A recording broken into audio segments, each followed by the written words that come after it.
la justice.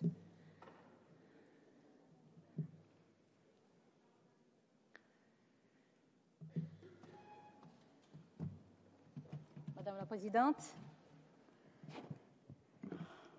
Monsieur le rapporteur, Mesdames, Messieurs les députés, j'ai l'honneur de vous présenter un projet de loi constitutionnelle. C'est le premier de cette législature.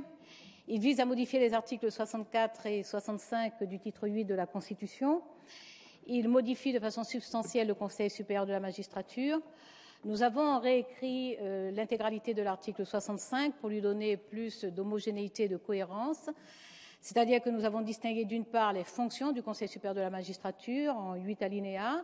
Ensuite, nous avons introduit un article 65.1 qui définit la composition de ce Conseil supérieur de la magistrature et nous avons introduit un article 65.2 relatif à la loi organique. La Constitution de 1958, que nous allons réviser, l'a été déjà 24 fois, 4 fois néanmoins seulement, en tout cas c'est la 4e fois pour le Conseil supérieur de la magistrature. Pour les 3 précédentes modifications, seules 2 sont arrivées jusqu'au Congrès. Le président de la République a pris un engagement, l'engagement numéro 53, d'accorder l'indépendance à l'autorité judiciaire, de veiller à la capacité pour les magistrats du siège et les magistrats du parquet, d'exercer leur mission de juger dans des conditions d'impartialité.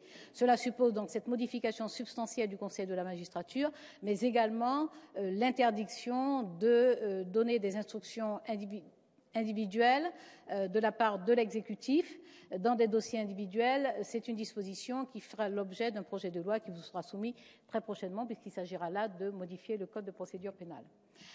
La dernière réforme de la Constitution date de 2008. Elle a été mise en œuvre en février 2011. Cette réforme de la Constitution, qui s'intitulait « Modernisation des institutions », contenait 2 dispositions particulièrement intéressantes. C'est la possibilité pour les justiciables de saisir le Conseil supérieur de la magistrature et la suppression de la présidence du Conseil supérieur de la magistrature par le président de la République et sa vice-présidence par le garde des Sceaux.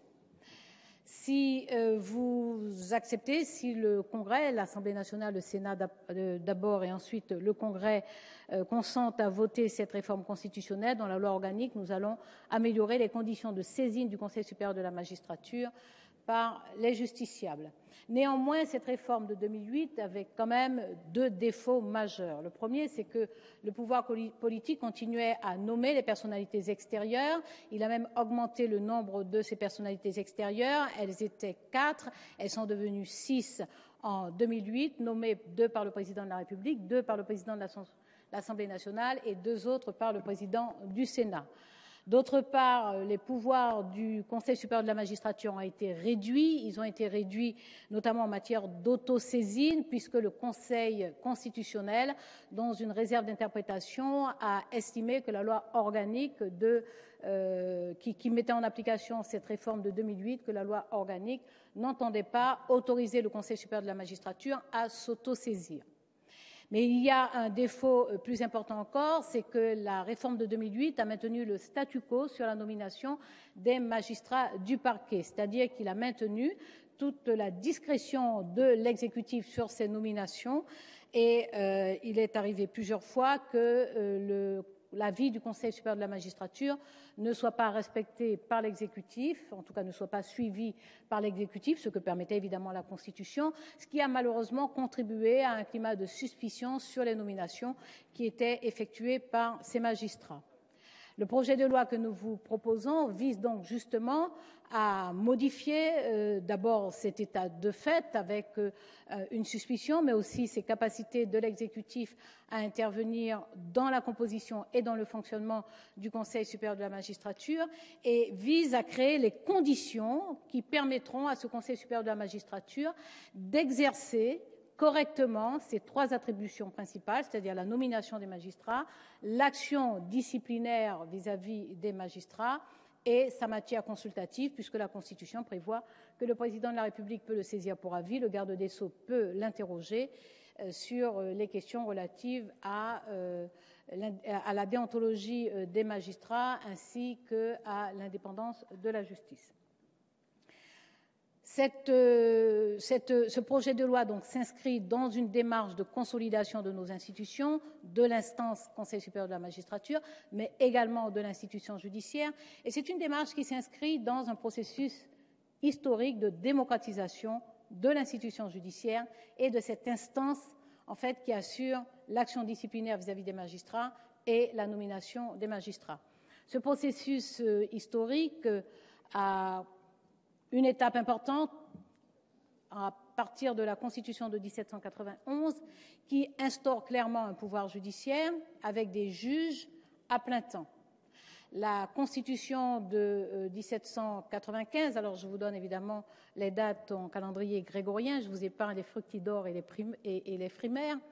La Constitution de 1795 consolide cet état de fait et apporte des garanties statutaires de façon à ce que les magistrats ne puissent pas être destitués autrement que pour forfaiture légalement jugée. Ils ne peuvent pas être suspendus non plus autrement que par accusation admise. La Constitution de 1799 va consolider encore tout cela et va apporter une garantie à vie pour les magistrats à l'exclusion des juges de paix. Après la monarchie de Juillet, c'est la Deuxième République, avec la Constitution de 1848, qui va rétablir le pouvoir judiciaire, d'une part, et d'autre part, en son article 87, apporter des garanties à nouveau aux magistrats du tribunal d'instance, des tribunaux d'instance, des cours d'appel, de la Cour de cassation et de la Cour des comptes, et va faire en sorte qu'ils ne puissent pas être révoqués en dehors d'un jugement légalement établi et qui ne puisse pas être mis à la retraite en dehors des causes qui sont déterminées par la loi ni en dehors des formes établies par la loi.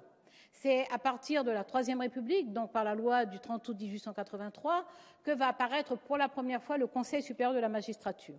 Ce Conseil supérieur de la magistrature, néanmoins, est l'appellation de la Cour de cassation lorsque la Cour de cassation se réunit toutes chambres confondues, de façon à se prononcer sur un dossier disciplinaire.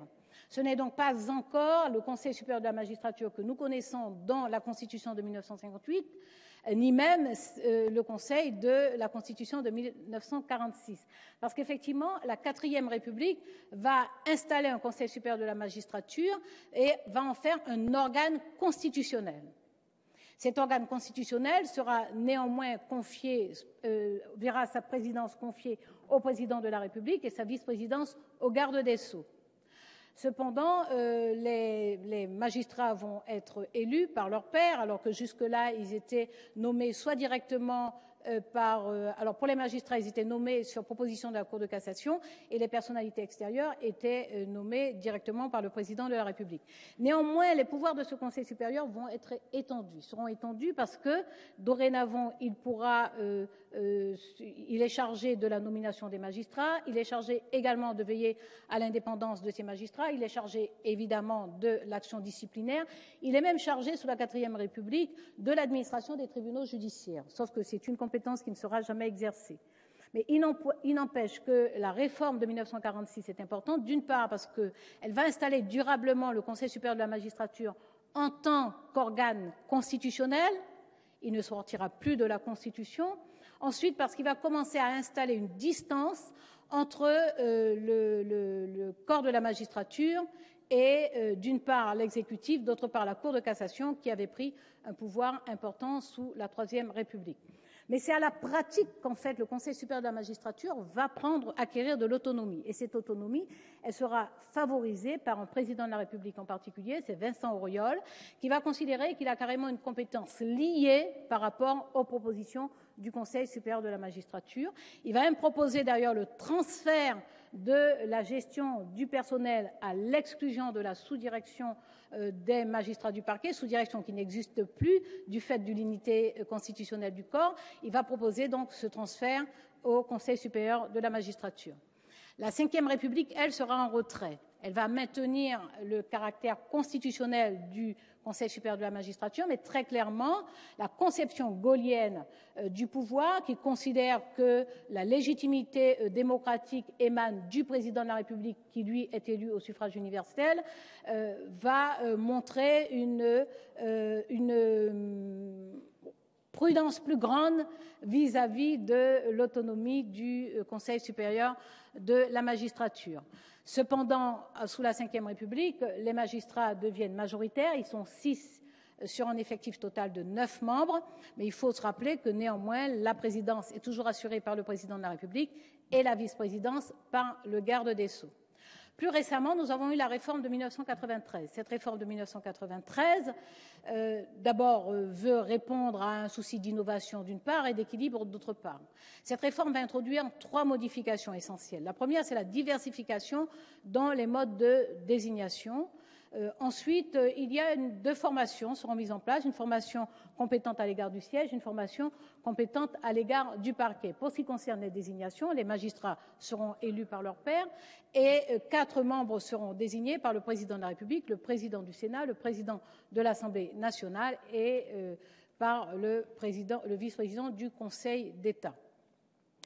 La deuxième modification importante survenue en 1993 concerne l'extension du pouvoir du Conseil supérieur de la magistrature sur la nomination de magistrats du siège. Jusqu'alors, ce Conseil supérieur de la magistrature pouvait nommer les magistrats du siège à la Cour de cassation ainsi que les premiers présidents des cours d'appel.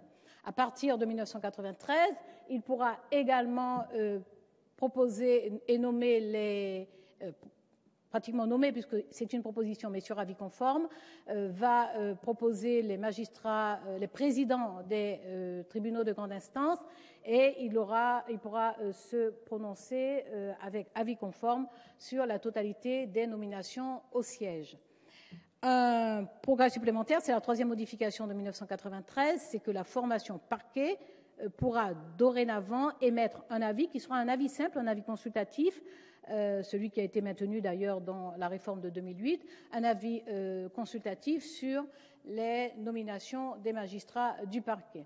Autrement dit, les magistrats redeviennent majoritaires. Alors en fait, lorsqu'on regarde l'histoire, ils auront été majoritaires pendant 107 ans, de 1883 à 1940, puis de 1958 jusqu'à 2008, puisqu'à partir de 2008, avec la réforme, ils redeviennent minoritaires. Ils auront été majoritaires tout ce temps-là, mais attention, à partir de 1946, la présidence est confiée au président de la République et la vice-présidence au garde des Sceaux, donc tout en étant majoritaires, ils sont quand même placés sous ces autorités-là.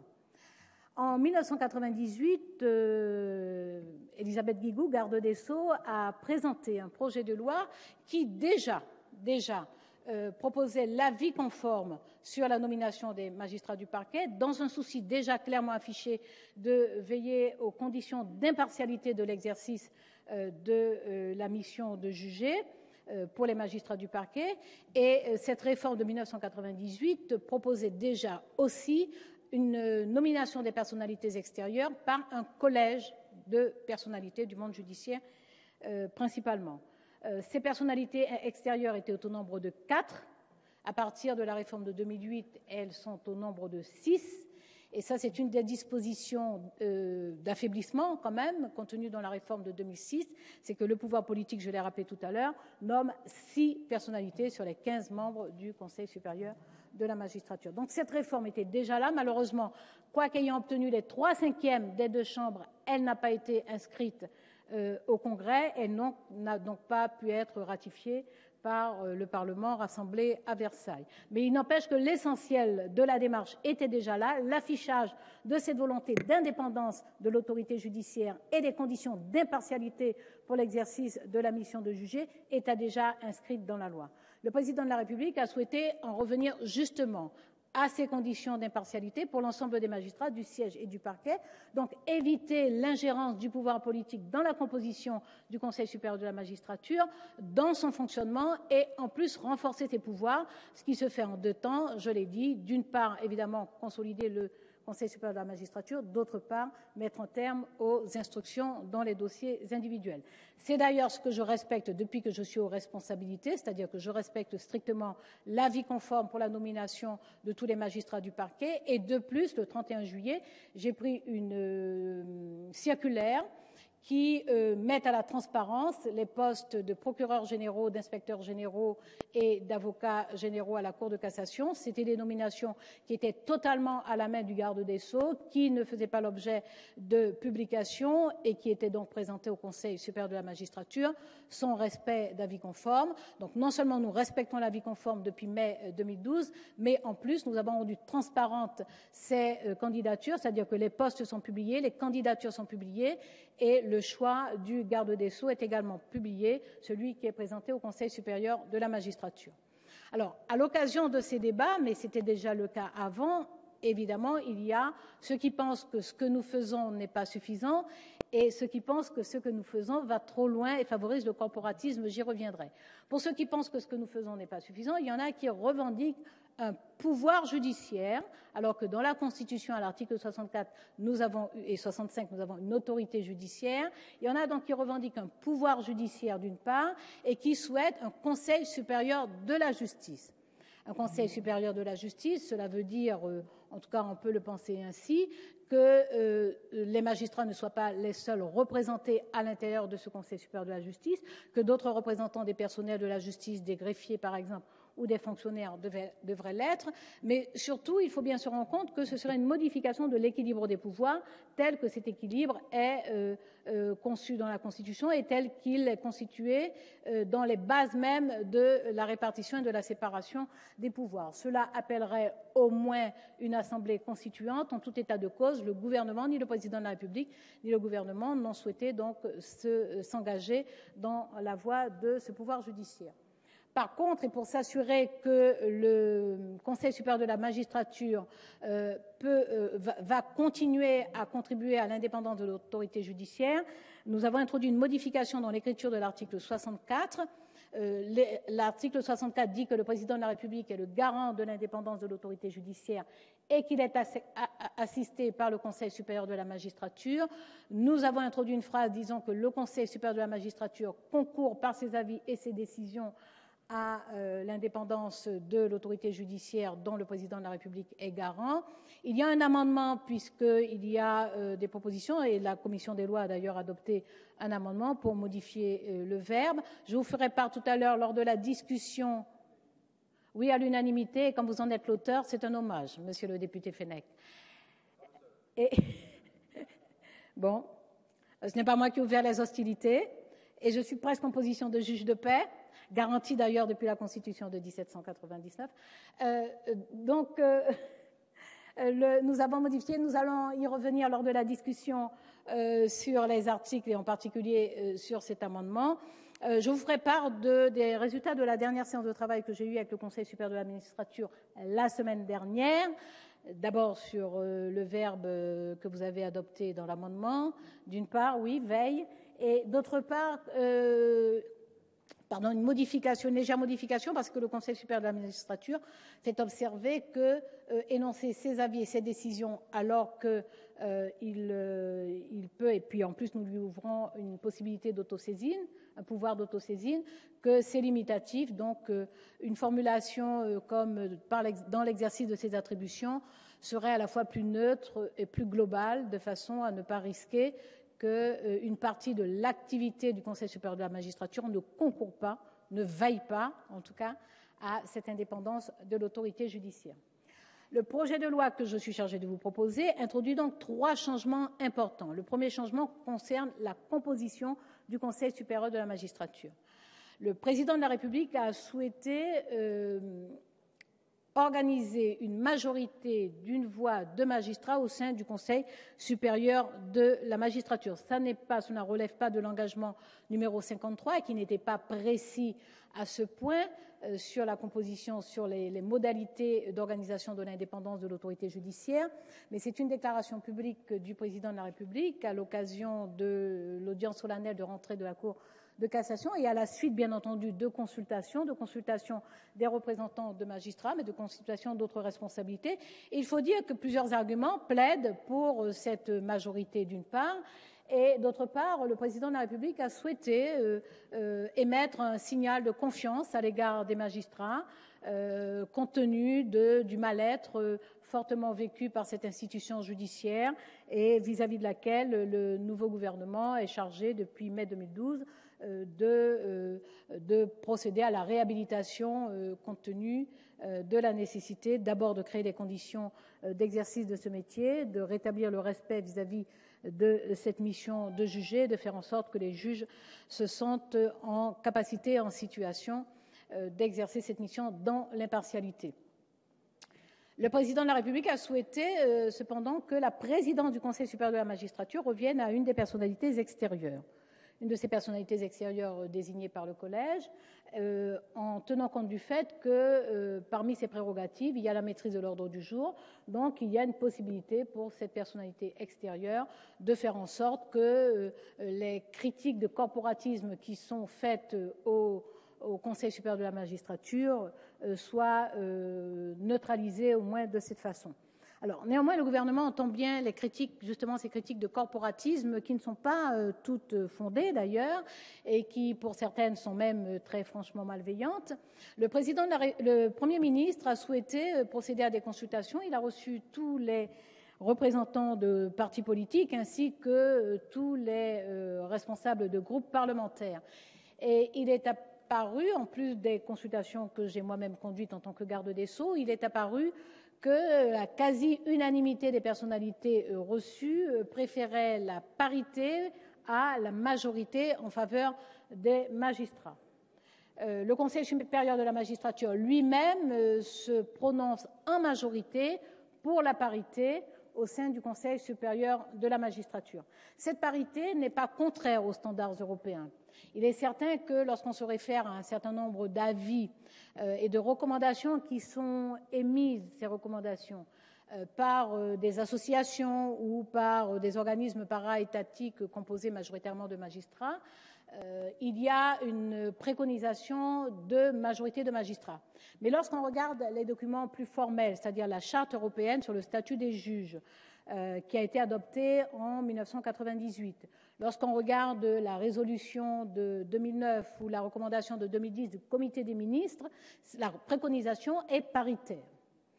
D'ailleurs, les rapports Houillon-Valigny sur Outreau, le rapport Vedel, le rapport de la commission Balladur préconisent toutes la parité.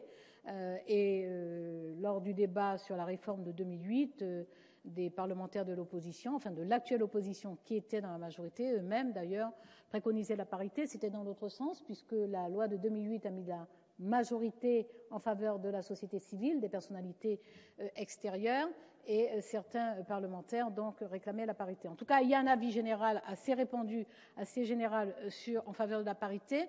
La conférence des chefs de cour, c'est-à-dire la conférence des premiers présidents et la conférence des procureurs généraux, ont adopté toutes les deux une délibération commune le 3 avril 2013 réclamant la parité.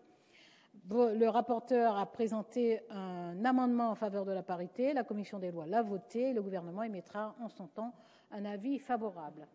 Le gouvernement est relativement réservé pour l'instant sur l'amendement relatif à la voix prépondérante du président, parce que le gouvernement a tendance à considérer plutôt qu'en cette matière, le Conseil supérieur de la magistrature devrait parvenir à des consensus. Mais le gouvernement pense que, par ma voix en tout cas, que même si nous pouvons considérer les hommes comme étant vertueux, les femmes aussi d'ailleurs, qui seront membres du Conseil supérieur de la magistrature, il n'est pas interdit aux institutions d'être anticipatrices et de considérer qu'il y aura des circonstances où il y aura à trancher des divergences ou des désaccords forts et qu'en cette matière, il vaut mieux prévoir effectivement les mécanismes qui organisent l'arbitrage sur ces divergences éventuelles. Concernant la formation plénière, dans le projet de loi qui vous est soumis, la formation plénière rassemble l'ensemble des membres du Conseil supérieur de la magistrature, c'est-à-dire des deux formations. Cette disposition a été interrogée par votre rapporteur et par votre commission des lois. Le gouvernement avait comme intention de donner plus de légitimité, plus de poids aux avis qui seraient émis par cette formation plénière. Mais nous entendons parfaitement les arguments qui consistent à dire que puisqu'on introduit la parité, installer une formation plénière qui dissoudrait complètement et même ferait exploser la parité n'est pas tout à fait cohérent. C'est un argument que nous pouvons entendre, d'autant que justement, c'est cette formation plénière qui va émettre les avis sur demande du président de la République, qui va répondre aux questions introduite par le garde des Sceaux et qui pourra s'autosaisir, donc se prononcer. Alors la question qui se pose, sur laquelle le Conseil supérieur de la magistrature lui-même n'a pas un avis définitif, mais qui l'émet assez clairement, c'est de savoir si les magistrats, les 4 magistrats qui vont siéger en plénière seront les mêmes pendant toute la mandature du Conseil supérieur de la magistrature, ou si une rotation ne pourrait pas être envisagée. Ça ne semble pas si clair à trancher. En tout état de cause, c'est une disposition qui relèverait de la loi organique, donc nous avons le temps de la travailler encore un peu, soit de maintenir le dispositif actuel, à savoir que les 4 magistrats qui siègent en plénière sont les 4 pendant toute la durée de la mandature, soit considérer une rotation. Il y a eu d'autres hypothèses avec un système de pondération des voix pour neutraliser la majorité de magistrats s'ils y siégeaient tous. Mais compte tenu de l'amendement adopté par votre commission des lois, je pense que ce sujet ne se pose plus. Nous avons introduit donc dans ce projet de loi aussi un pouvoir d'autosaisine pour le Conseil supérieur de la magistrature. Jusqu'à la réforme de 2008, le Conseil supérieur de la magistrature pouvait s'autosaisir. C'était une pratique. À la réforme de 2008 et de l'interprétation par le Conseil supérieur de la magistrature de la loi organique, il est ressorti que de cette réserve, le Conseil supérieur de la magistrature n'avait pas reçu du législateur le pouvoir d'autosaisine. Nous introduisons donc ce pouvoir, très clairement, ce pouvoir d'autosaisine sur les matières de l'indépendance de la justice et de la déontologie des magistrats. Le gouvernement ne souhaite pas permettre une autosaisine sur le fonctionnement de l'institution judiciaire et des juridictions, parce que c'est une responsabilité qui relève de l'exécutif devant répondre de l'organisation du service public de la justice, devant en répondre devant la nation, bien entendu, mais devant en répondre aussi devant le Parlement.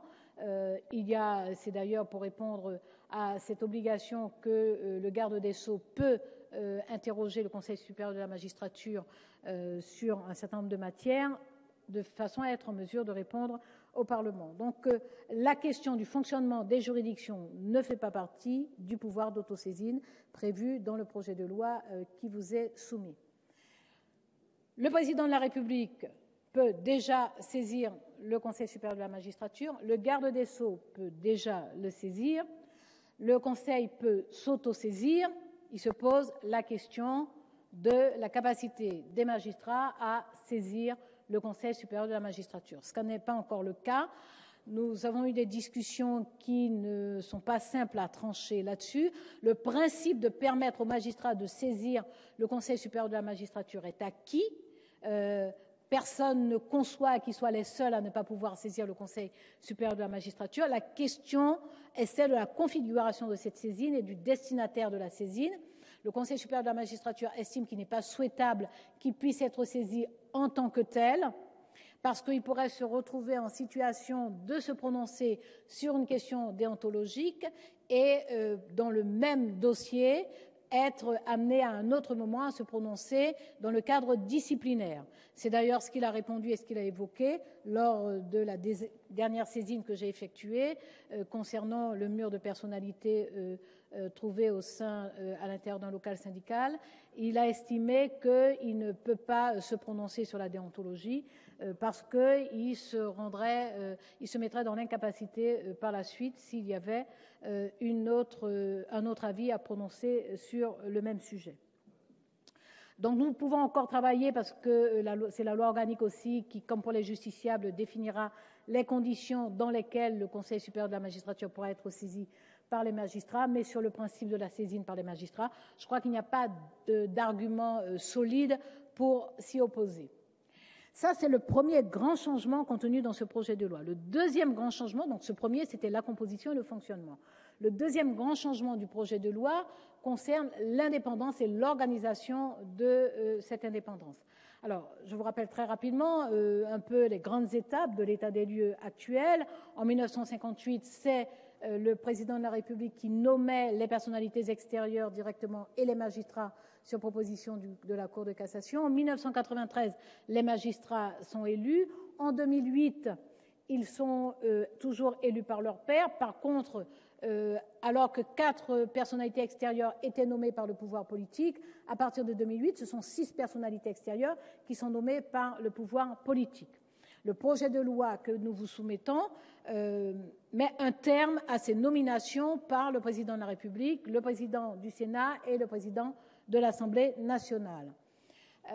Il y met un terme et la désignation des personnalités extérieures se fera par un collège de personnalités composé du vice-président du Conseil d'État, du premier président de la Cour des comptes, du défenseur des droits, du président du Conseil économique, social et environnemental, du premier président de la Cour de cassation, du procureur général près la Cour de cassation et d'un professeur des universités. Il s'agit juste du collège qui va désigner ces personnalités extérieures.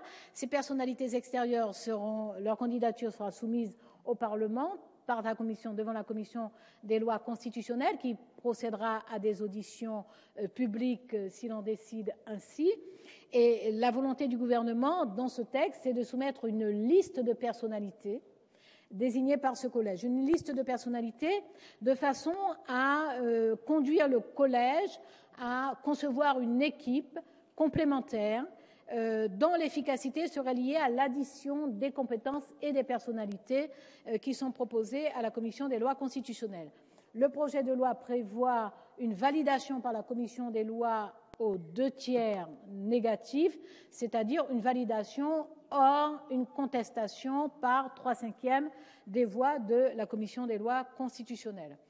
Le rapporteur et la commission des lois a adopté un amendement qui prévoit une validation aux 2/3 positifs, d'une part, et d'autre part, une validation des candidatures non par non et non pas par un vote bloqué sur la liste.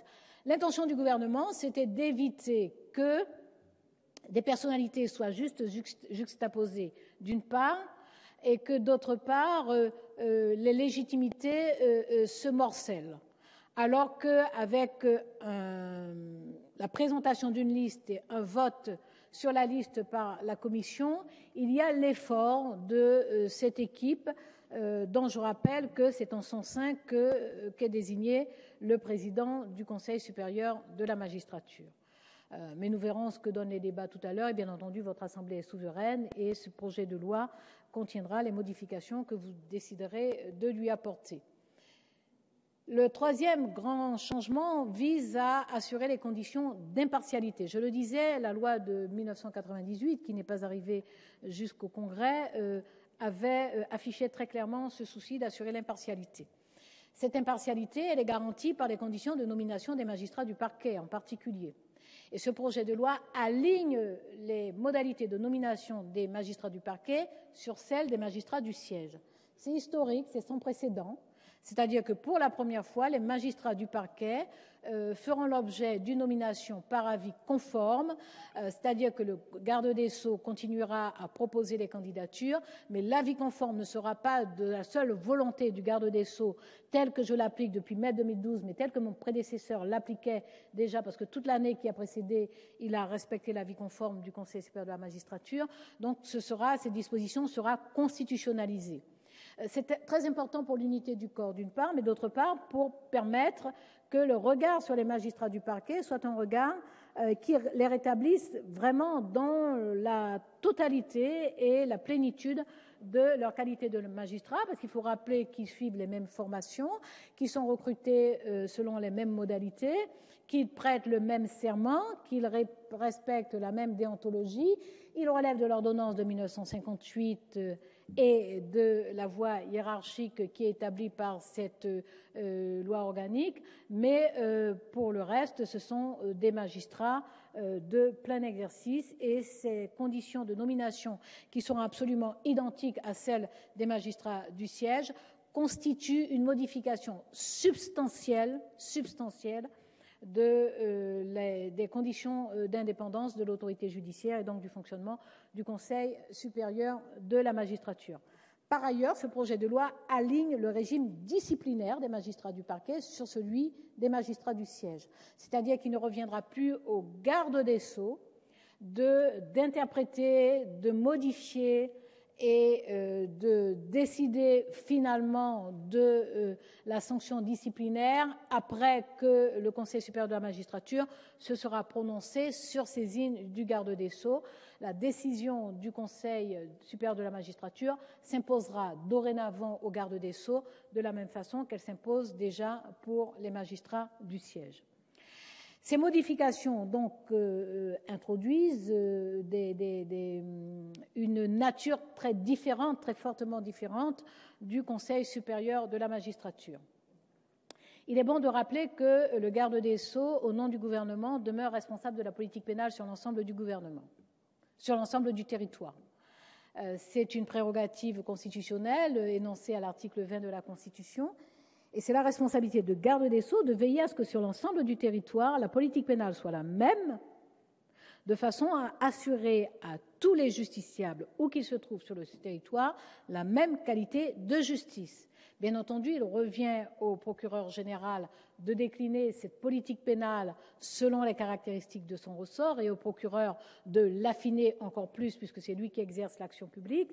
Ça, c'est l'objet du projet de loi qui redéfinit les attributions du garde des Sceaux et des parquets, dont le rapporteur est Jean-Yves Le Bouillonnec, un projet de loi que j'aurai le plaisir de vous présenter très prochainement, mais la responsabilité du garde des Sceaux sur la politique pénale sur l'ensemble du territoire demeure, et c'est une responsabilité lourde que l'exécutif a le devoir de conduire correctement. Le projet de loi qui vous est présenté donc contient des modifications substantielles pour assurer l'indépendance de cette autorité judiciaire par des mesures très précises et très concrètes.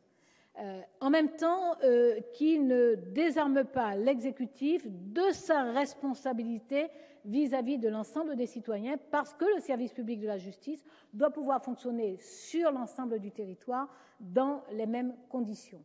Nous sommes confrontés à une situation un petit peu particulière, parce que je parlais du mal-être des magistrats. C'est un mal-être qui s'atténue incontestablement depuis plusieurs mois, mais qui a quand même encore des sources assez profondes et qui peut ressurgir à la moindre occasion. Mais nous avons une difficulté qui se mesure aussi par les moindres candidatures au concours d'entrée à l'École nationale de la magistrature. Nous avons une difficulté à recruter les 1400 magistrats qui sont nécessaires pour faire face au départ en retraite. Ils seront 1400 sur l'ensemble du quinquennat et nous avons cette difficulté parce que le statut de magistrat a été quelque peu écorné.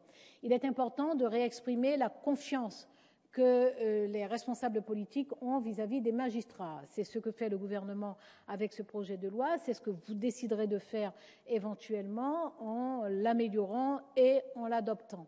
Mais il est important que nous donnions un signal à la société tout entière sur les conditions dans lesquelles les magistrats exercent la mission de juger. Parce que cette réforme n'est pas faite pour le confort des magistrats. Elle est faite pour les justiciables et pour les justiciables les plus vulnérables. La mission de juger doit être perçue avec impartialité sur l'ensemble du territoire. Pour ceux qui n'ont pas de réseau, pour ceux qui n'ont pas d'amis, pour ceux qui doutent, pour ceux qui ne savent pas comment appeler au secours lorsqu'ils sont dans la détresse, autrement qu'en s'adressant au service public de la justice. Ces justiciables-là doivent obtenir de l'exécutif, du gouvernement, la garantie que les jugements sont prononcés en impartialité. Cette impartialité n'est donc pas pour le juge, elle est pour le justiciable. Montaigne la définissait déjà. Il disait que la juridiction est offerte non pour le juridiction, mais pour le juridicié.